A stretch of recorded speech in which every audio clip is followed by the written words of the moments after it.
What is good, guys? It's Rey-Jay back with another video, and this one breaks down what's going on with the overall market, what you should be watching for moving forward. I'm also going to talk about the trend on SPYs as things continuing to rip to the upside, looking quite bullish so far, and talk about how the market is being impacted by the anticipation of earnings and FOMC, and some very important warnings I have for everyone approaching the next couple of days because some big things are going to be happening. But before I break anything down about all this information, let me just mention a couple of things. I am firstly not a financial planner, so make sure you take none of this as financial advice. And also, if you guys can, please check out the Webull link, which is down below and in the description. If you sign up for Webull, the link down below, and deposit any amount of money to the account, you are guaranteed up to 12 free stocks. The offer ends in just 8 days, so check it out before they run out. With that out of the way, let's get on with the video. All right, looking at SPY, this thing is dripping to the upside. In my video earlier, I told you guys that we might see the market slow down a little bit in the morning, see some high volatility, then potentially get a nice rebound as time went on. Then I anticipated some sideways price action around like the 455 zone around there. But I mentioned that if we broke it, we could be seeing 456, but I wasn't as confident about that. I wasn't as sure about that, at least in the pre-market. Today, we finally saw the algos continuing to buy up this market. We saw lots of calls being bought as well. Looking at the overall flow in the markets, once again, algos took over and the market continued to rip to the upside. Why? It's because we're anticipating some very, very nice earnings and the market is very, very optimistic about the FOMC meeting. The market believes that the Fed is going to pause very soon. The market is continuing to make higher highs. We're actually at the highest level we've been for the entire year for 2023 on SPY. And once again, very, very bullish stuff so far. But let's break down a couple of things. Just as a reminder, we have Microsoft, Google, and Snap all reporting earnings after the market closes. Please be very careful because look, if you're playing calls right now, if your calls are printing, that's great. I'm so happy for you. But the problem with that would be it would be risky to hold them overnight, in my opinion. Now, I'm not giving any financial advice when I say that.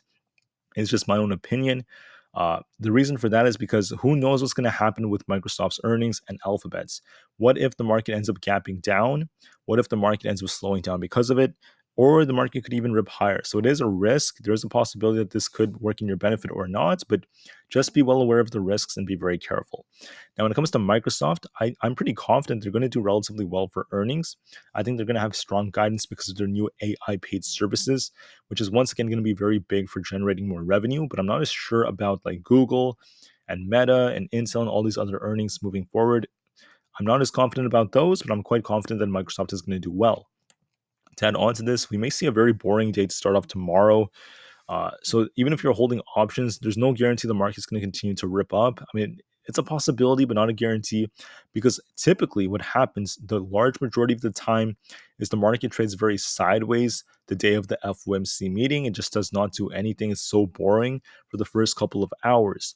And then during about 2 o'clock p.m. Eastern time for New York time, when the rate hike decision comes out, we see a big surge in volatility and the market goes berserk.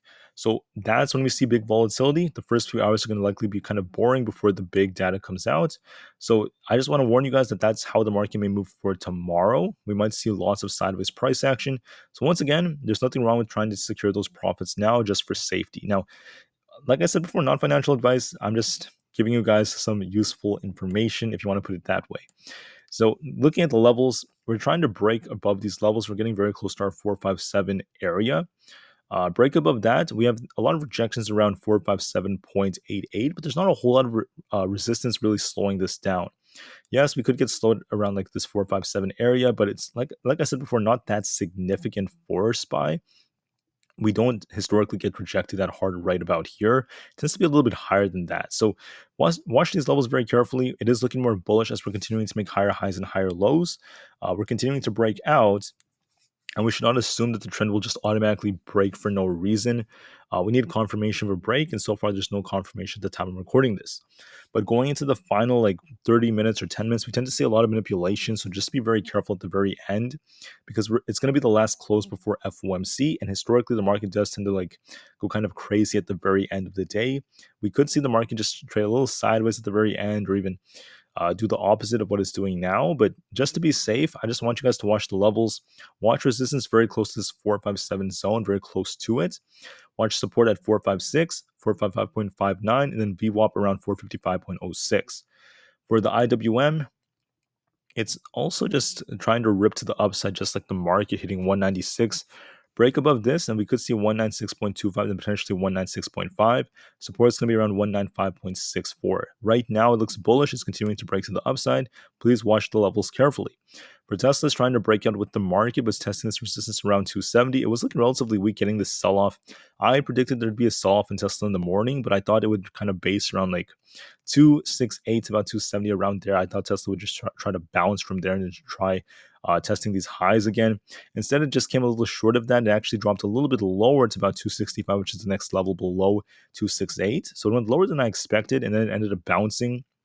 But the balance was not as strong as what I was hoping for, because SPY once again got a nice move to the upside. So did the Nasdaq, so did Aapl, but Tesla lagged behind a bit, unfortunately. And that's despite the fact that there wasn't really any like really negative news that came out. I didn't really see too much negative news. Most of the news was pretty decent. I didn't see anything too crazy for Tesla, so it was kind of a slow day for it. For Aapl, this thing actually reached our target of 194, but it's continuing to break out. And the next level to watch for right now, we have some resistance around this 194.5 area. Because Apple's at these highs, resistance levels tend to be very tight on it, right? So we have like resistance at 194.5. We also have some at like 195. That's very close to 194.91, which is the previous high of yesterday. We're getting very close to it, forming this nice accumulation structure. So watch this 194.91 area very, very carefully. To add on to this, we're going to be looking at the QQQ. My target on the QQQ was I thought this thing would be very sideways in the morning, maybe potentially even sell off a little bit. And I told you we might get a nice bounce and break 378 and potentially see 380 possibly. I told you guys that in the morning. Because of this imbalance that was like right about here, this previous level, and there's also an imbalance I saw somewhere there, and we actually reached the imbalance and actually broke above it. So that's another bullish signal as the market's very optimistic, approaching the big earnings. Once again, quite nice. So what do I see for it? I forgot to mention that it's still looking bullish. It's still trying to break out, but most of the upside already happened already, and we're approaching the final hour of the day. So far so good. If it keeps breaking down, you're going to be watching 380.5 as resistance, but there isn't too much heavy resistance above it at this point. I mean, if it keeps holding above 380, we don't want to just break it for one day then come down. We want to hold it for like some time, because if we do continue to hold it, there's not a whole lot of heavy resistance until around like 382. So it has some room for upside, but it could get stopped around 380.5 just for now, since we just barely broke above 380 temporarily. We need to hold above it for longer to get bigger moves. On the video, my prediction on the video was this thing could drop a little bit in the morning, then get a very nice bounce, and it's going to likely hit 458 to 460, looking at the imbalance it had on the left. Instead, this thing went up to about 461, a little bit higher than expected, but very, very close to my prediction. And overall, holding up quite nicely. So very awesome to witness. And I think it's just going to trade in this range around 461 to 460 for the majority of this day. Microsoft is continuing to make higher highs, trying to break out. I predicted this thing would also break out above 350, approaching its earnings. That's what's happening to it so far. I was hoping it would go a little higher too, but that's okay. I mean, it's still holding up nicely. AMD is also kind of green. We're approaching 114. Break that. We could be seeing 115 soon on it. If it were to break down, you'd be watching this previous resistance as support around this like 113 area, but for now, it's holding up quite nicely. To add on to this on Meta, this is actually not as strong as what I was hoping for. I was hoping Meta would get to about 300 today. It actually stopped around like 298 as the high came down, and now it's at like 295. A little weak, but still, my prediction was a balance around like 287 to 290, around that area. It's where we had historical support. And instead, it bounced around like 288, very close to that yesterday. And it's been making higher highs since. So I'm hoping for some nice price action tomorrow on it, because tomorrow is going to be Meta's earnings. And we tend to see Meta perform nicely approaching earnings, which will be after the market closes. So for now, the market's holding up nicely. Watch these levels very carefully. Just know the market does have a tendency of slowing down a bit right before the FOMC meeting. So we might see the market just, continue to trade sideways around this range for the time being. And then just be very careful at the very end. Not saying we will sell off. It is a possibility too, but just be prepared for anything. And then watch your levels carefully. Don't forget FOMC is going to be tomorrow. So it's going to get very boring in terms of price action for the very beginning of the day tomorrow. And then things will get much more fun later. So be prepared for all of that and do what you have to do when it comes to your options and your trades. And I will see you guys in the next one. Thank you for listening. Market to the moon, and peace out.